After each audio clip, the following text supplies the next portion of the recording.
Здравейте хора, аз съм DJ Васкони, това е моя нов канал. Това е второто видео в канала.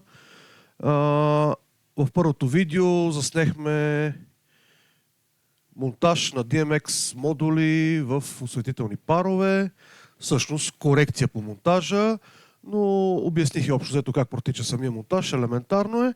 Надявам се информацията да е била полезна и както обещах, сега ще направя едно видео за това как от същата такава платка от AliExpress, която струва 8 или 9 долара или 10 долара ли беше, успях да си направя и предавател. Тоест оказа се, че тези платки, освен като ресивъри, могат да работят и като трансмитери, без абсолютно никакво преправяне. Това беше за мен изненада. Открих го съвсем случайно. Може някъде в интернет наистина да има информация за това нещо, да го пише и да е описано. Аз не съм го търсил, открих го съвсем случайно и просто за себе си направих един трансмитер. За теста той се оказа сполучлив. На по-късен етап може би ще го преправя, защото виждам някои дребни несъвършенства. Но за сега ми върши чудесна работа. Какво представлява? Представлява тази обикновена пластмасова кутийка. Това е разпределителна кутия. Разпределителна кутия за външен монтаж от магазин за електрооборудване. Пак ще си ползвам антенката за показалка. Няма абсолютно нищо. В самата кутия вътре, на капака, ето тук е запоена с топъл силикон. Ето тук е запоена самата платка с две дупки, където са изкарани светодиода, който обясних за режимите, различните режими, и микробутона, който е всъщност за смяна на режимите. Виждам едно несъвършенство на самата платка, защото бутона е направен доста по-нисък от самия диод и когато се монтира, просто има малко по-труден достъпа и хора с по-дебели пръсти като мен е малко по-трудно да натискат бутона, но в случая може да се използва и антенката. Много е практично, много е готино. Дупчица от платката с кабелчето изкарана антенката и както виждате пак съм си сложил CK ключе за включване и за изключване. В миналото видео уточних, че въпросите платки, които аз използвам в случая, са захранване на 5 волта и в паровете, понеже нямах такова напрежение, ми се наложи да използвам платки за понижаване на напрежението, понижаващи модули, за да мога да понижа напрежението от 12 на 5 волта. Супер ефтини, много удобни, много готини. Но в случая тук не ми е необходимо. Защо? Защото аз използвам захранване директно на 5 волта, което го имаме, абсолютно всеки вкъщи го има, и това са зарядните за телефоните. Така че от старо зарядно, което не се използва, спокойно можете да отрежете кабела.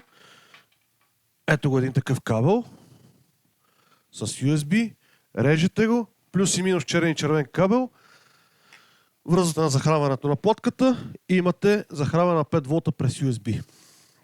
Супер елементарно. Вътре платката, пак както казах, е абсолютно една и съща. На буксата има 4 или 5 кабела. Черен, жълт, бял или син и червен. Черния и червения, първия и четвъртия всъщност, така, ако ги бориме на платката така, първи черен, четвърти червен, първи и четвърти са захранването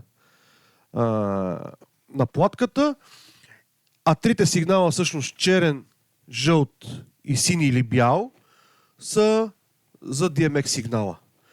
В повечето случаи, както уточних, в повечето случаи на първа писта на буксата, на черния кабел са сложени два кабела, за да може по-лесно да се използва единия кабел да се използва за захранване с червения на платката, другия да се използва за DMX сигнала. Първи, черен, по DMX, това винаги е граунда, заземяването. То се връзва на оплетката на самия кабел. Използваме микрофонни кабели, такива кабели има специализирани, които са за DMX, ама никой не ги използва, доколкото знам. Стандартен микрофонен кабел с оплетка и вътре жилата аз използвам на 0.22, има и на 0.30 дебелина вътре на жилата, а в случая аз използвам на 0.22, напълно достатъчно е. Черния кабел, едното винаги е на оплетката на кабела, две е топлия, винаги двойката е топлия сигнал, плюса на DMX. Тоест случая в кабела ще е червен, а в платката ще е жълт. И третия, бял или син, е студения минуса на DMX. В случая в кабела пак може да е бял или син, едно от двата варианта. Вие си следете маркировката във всяка една букса вътре. В буксата на всяко едно пинче си има значение 1, 2 и 3. Така че няма как да ги объркате. Абсолютно елементарно е. Нищо сложно. Изкарал съм си едно малко по-дълго кабелчето, което е, мисля, че половин метър сложих, което е за входящ сигнал от пулта или от интерфейса, който ми вкара сигнала в кутията. И от другата страна, за мое улеснение, си изкарах два изхода, вече с мъжки конектори XLR, които да ги ползвам за хардуерно връзване на други устройства и така нататък. Единствената грешка, която видях, е, че ги сложих противоположно от другата страна. Може би трябваше да направя всичко от едната страна на кутията, да я захранваш кабел, входящ и два изходящи, за да може като сложа кутията, всички кабели да ми върват от един сном, защото сега малко ми върват така настрани, от тук настрани, връзват отзад на диджейската маса, падат кабели, малко върти се кутията, защото е лекичка вътре, просто има една малка плачица, кутията е много лекичка. И е малко неудобно, така че най-вероятно тези двата кабела ще ги преместа или ще ги преместа тук от тази страна при другите кабели, или ще преместа всичко от тази страна в друга кутия. Може да използвате и по-малка кутия, защото платката просто е по-малка. Не е необходимо. Аз имах такава в наличност, такава използвах. Така че, хора, това е елементарно е. Антенката сгъва се транспорт на абсолютно нищо. Едно копче за смяна на режимите. Всека ключ е плюс-минус за включване и изключване. Това е. На мен ми върши работа. Един съвет от практиката. Захранването на 5 волта и всеки ще се изкуши да не използва адаптор в контакта, да си остане едно свободно гнездо в контакта и да го включи, да речем, примерно в лаптоп или някъде, където има USB, не го правете. Тази платчица изисква малко повече напрежение, което USB порта на лаптопа не може да подаде такова напрежение, подава малко по-слаб ток и има опасност да ви изгуби сигнал. Не стига напрежение достатъчно до платката и съответно сигнал е много слаб и има опасност да ви изгуби сигнал DMX, да ви спре всичко. Така че не се изкушавайте.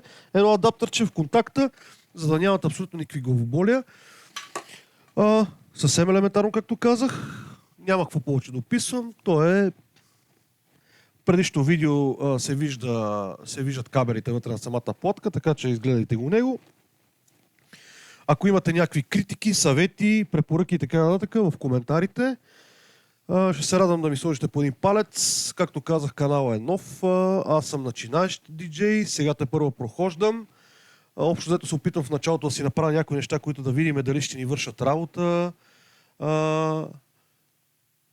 Впоследствие най-вероятно ще бъдат сменени, най-вероятно на 100% доста от нещата ще бъдат подменени с професионални и така нататък. Въпросът е в началото да започнем от някъде. Това го правя точно за такива хора като мене, които сега започват, които са любители, които искат да си направят някаква домашна система, за някакви градински партита, когато се събират с приятели. Това видео не е насочено към професионални диджеи, не е насочено към професионални осветители, озвучители и така нататък, защото професионалните озвучители и осветители няма да използват това нещо със сигурност. То е насочено към любители, към начинаещи, прохождащи, ентусиасти и така нататък. Всяка една информация, която мога да получа относно DMX, относно осветление, относно озвучаване и така нататък, моля в коментарите, всичко ще ми бъде полезно, така че ще бъда благодарен. Хубав ден ви желая и надявам се информацията да е полезна на някой. Чао!